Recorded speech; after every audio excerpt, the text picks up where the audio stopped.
Hello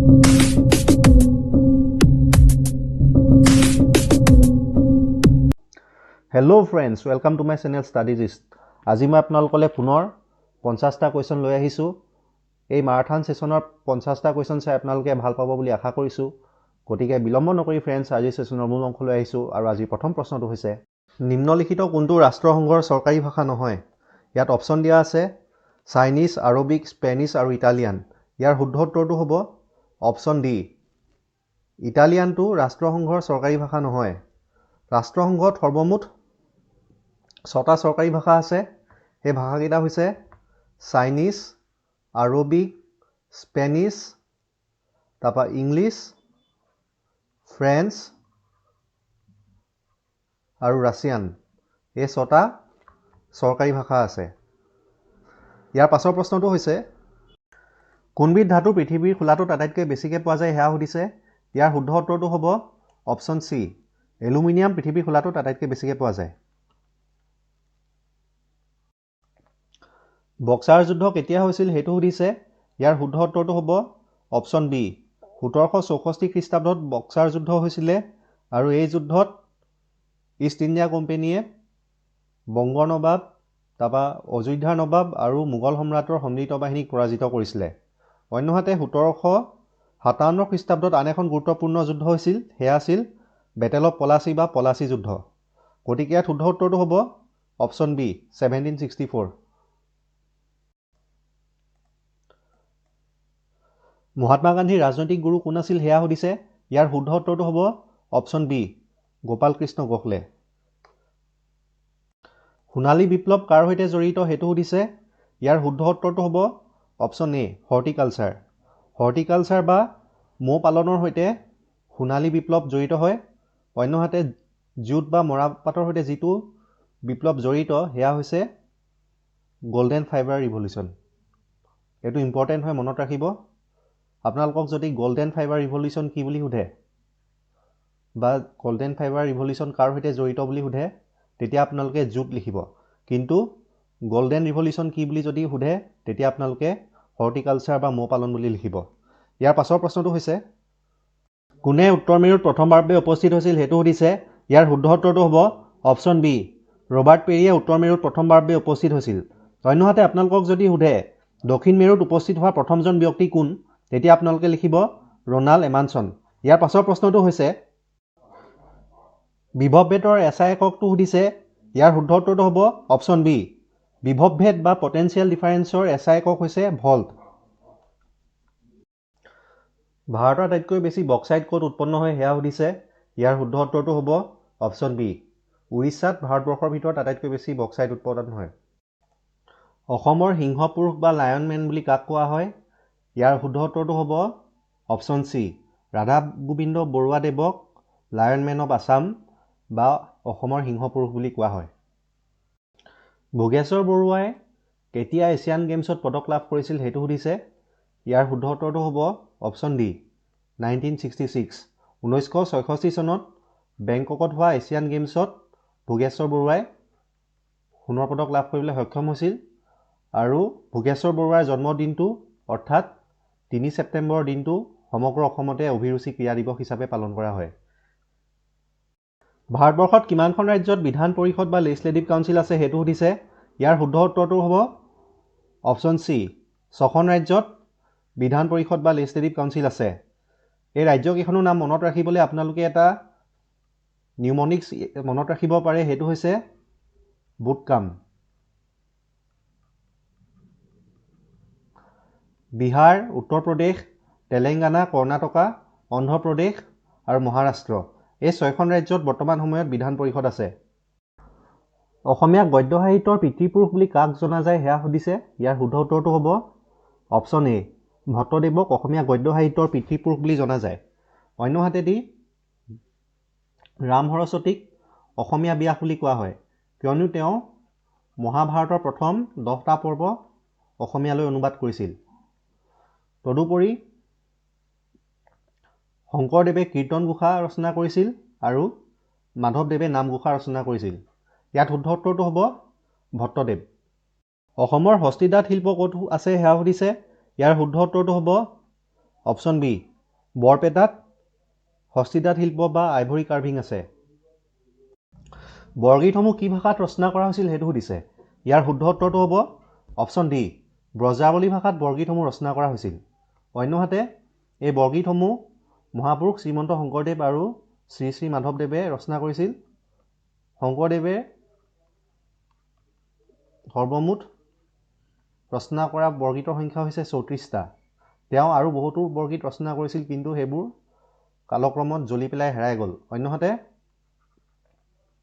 মহাপুৰুষ শ্ৰী শ্ৰী মাধৱদেৱে ৰচনা কৰা বৰগীতৰ সংখ্যা হৈছে 157টা। ইয়াৰ পাছৰ প্ৰশ্নটো হৈছে অসম দিৱস কেতিয়া প্ৰথমবাৰৰ বাবে উদযাপন কৰা হৈছিল সেয়া সুধিছে।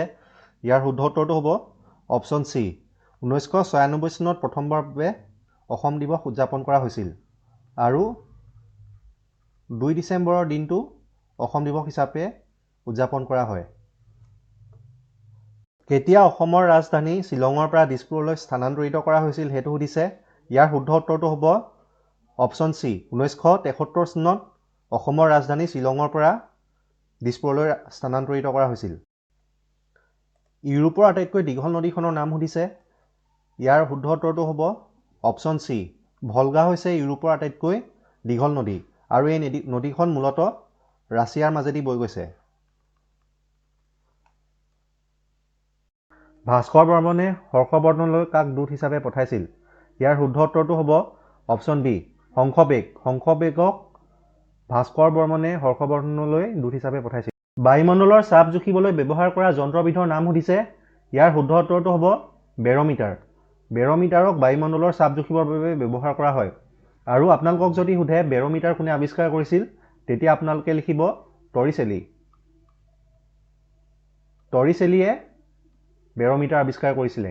ইয়াৰ পাছৰ প্ৰশ্নটো হৈছে বাইবেল অসমীয়ালৈ প্ৰথম কেতিয়া অনুবাদ কৰা হৈছিল সেয়া সুধিছে। ইয়াৰ শুদ্ধ উত্তৰটো হ'ব 1813। 1813 খ্ৰীষ্টাব্দত আত্মাৰাম শৰ্মাই বাইবেলখনক ধৰ্মপুস্তক নাম দি অসমীয়ালৈ অনুবাদ কৰিছিল। ঔৰংজেবে আৰোপ কৰা জিজিয়া কৰ কোনে প্ৰত্যাহাৰ কৰিছিল সেইটো সুধিছে। ইয়াৰ উত্তৰটো হ'ব জাহাংগীৰ শ্বাহ। মোগল সম্ৰাট জাহাংগীৰ শ্বাহে ঔৰংজেবে আৰোপ কৰা জিজিয়া কৰ প্ৰত্যাহাৰ কৰিছিল। দোহা কোনে ৰচনা কৰিছিল সেইটো সুধিছে। ইয়াৰ শুদ্ধ উত্তৰটো হ'ব কবিৰ। কবিৰে দোহাসমূহ ৰচনা কৰিছিল। ধোদৰ আলি কোনে নিৰ্মাণ কৰিছিল সেয়া সুধিছে। ইয়াৰ শুদ্ধ উত্তৰটো হ'ব গদাধৰ সিংহ।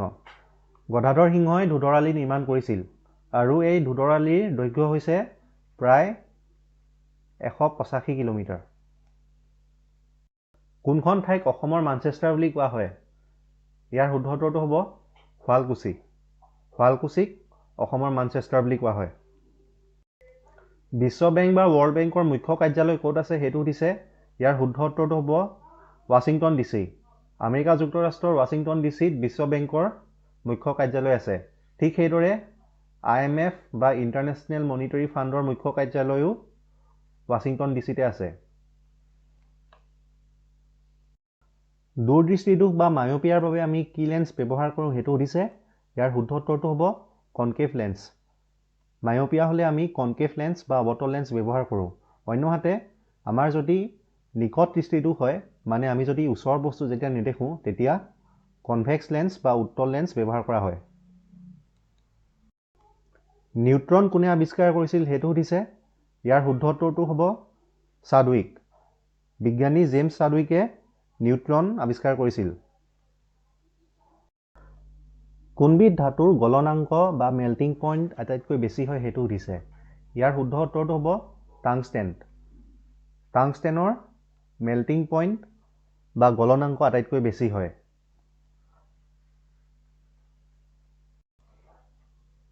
তৰংগ দৈৰ্ঘ্যৰ SI একক কি সেইটো সুধিছে। ইয়াৰ শুদ্ধ উত্তৰটো হ'ব মিটাৰ। মিটাৰ হৈছে তৰংগ দৈৰ্ঘ্যৰ SI একক। অন্যহাতে আপোনালোকক যদি সোধে পোহৰৰ তৰংগ দৈৰ্ঘ্যৰ SI একক কি, তেতিয়া আপোনালোকে সেইটো আংষ্ট্ৰম লিখিব।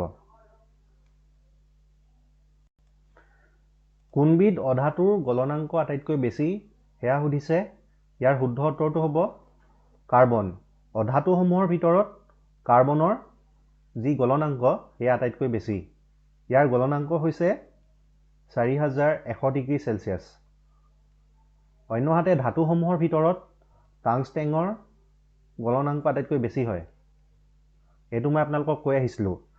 টাংষ্টেঙৰ গলনাংক হৈছে 3380 ডিগ্ৰী চেলচিয়াছ।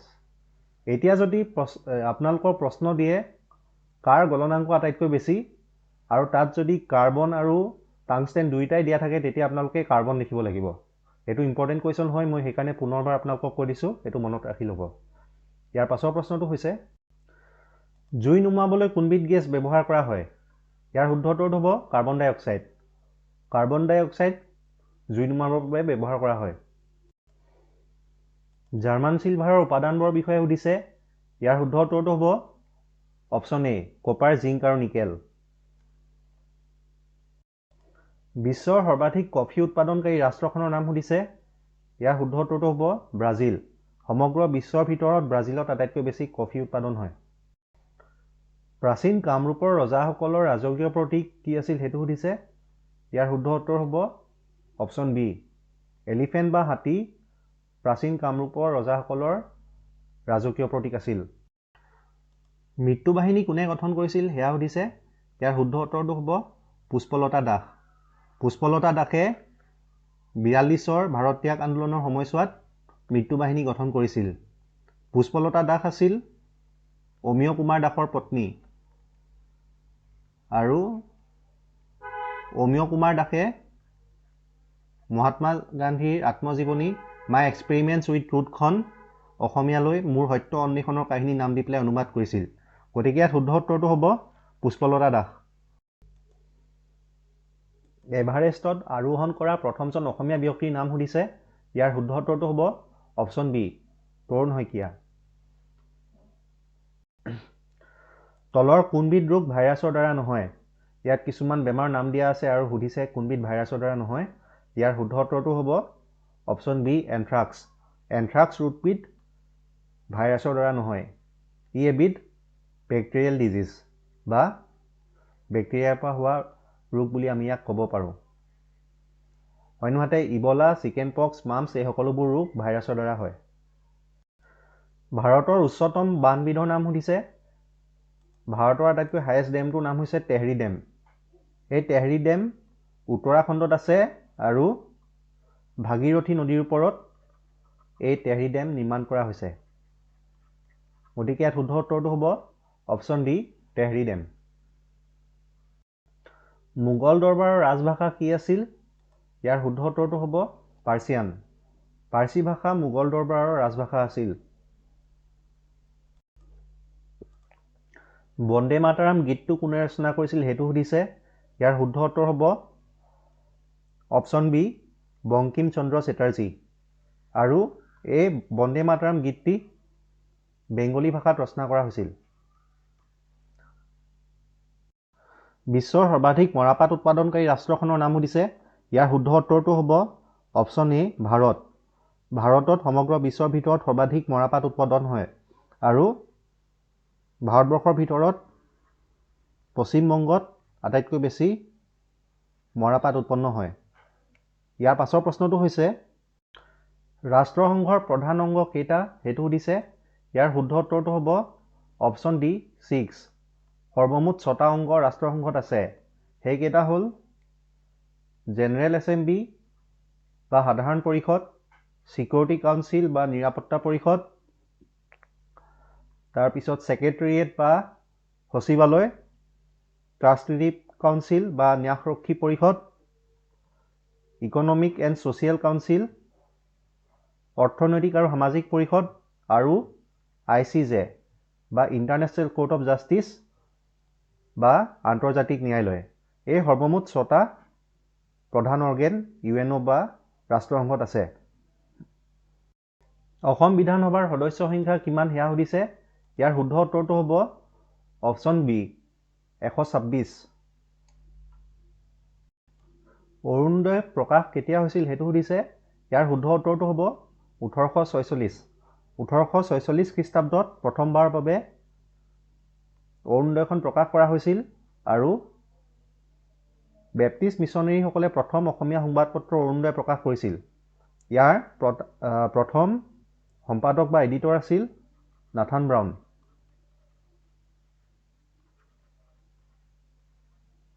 আৰু এখন শিৱসাগৰৰ পৰা প্ৰকাশ পাইছিল। ইয়াৰ পাছৰ প্ৰশ্নটো হৈছে MSP মানে কি সেইটো সুধিছে। ইয়াৰ শুদ্ধ উত্তৰটো হ'ব option A minimum support price. এই MSP বিষয়টো কিছুদিন পূৰ্বে বহুত চৰ্চাত আছিল যেতিয়া কৃষক আন্দোলন হৈছিলে। এইটো আহিব পাৰে, মনত ৰাখিব, ইম্পৰ্টেণ্ট হয়।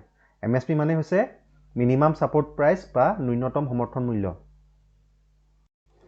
অসম বিত্তীয় নিগম কেতিয়া প্ৰতিষ্ঠা হৈছিল সেইটো সুধিছে। ইয়াৰ শুদ্ধ উত্তৰটো হ'ব অপশ্যন ডি 1954। 1954 চনত অসম বিত্ত নিগম প্ৰতিষ্ঠা কৰা হৈছিল। চকৰি ফেটি বুৰঞ্জীখন কোনে লিখিছিল সেইটো সুধিছে। ইয়াৰ শুদ্ধ উত্তৰটো হ'ব অপশ্যন বি নুমলী বৰগোহাঁয়ে চকৰি ফেটি বুৰঞ্জী ৰচনা কৰিছিল। অসমীয়া চুটি গল্পৰ জনক কোন? ইয়াৰ শুদ্ধ উত্তৰটো হ'ব অপশ্যন এ লক্ষ্মীনাথ বেজবৰুৱা। লক্ষ্মীনাথ বেজবৰুৱাক অসমীয়া চুটি গল্পৰ জনক বুলি আখ্যা দিয়া হয়। দাস কেপিটেল গ্ৰন্থখন কোনে লিখিছিল সেইটো সুধিছে।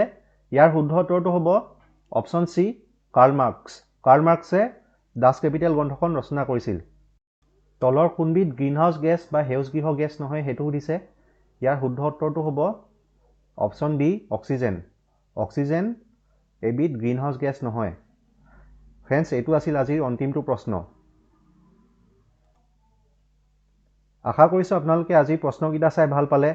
আপোনালোকে প্ৰশ্নকেইটা চাই যদি ভাল পালে তেন্তে প্লিজ ভিডিঅ'টো লাইক কৰিব আৰু মোৰ চেনেলটো বৰ্তমান সময়লৈ যদি ছাবস্ক্ৰাইব কৰা নাই তেন্তে প্লিজ ছাবস্ক্ৰাইব কৰিব।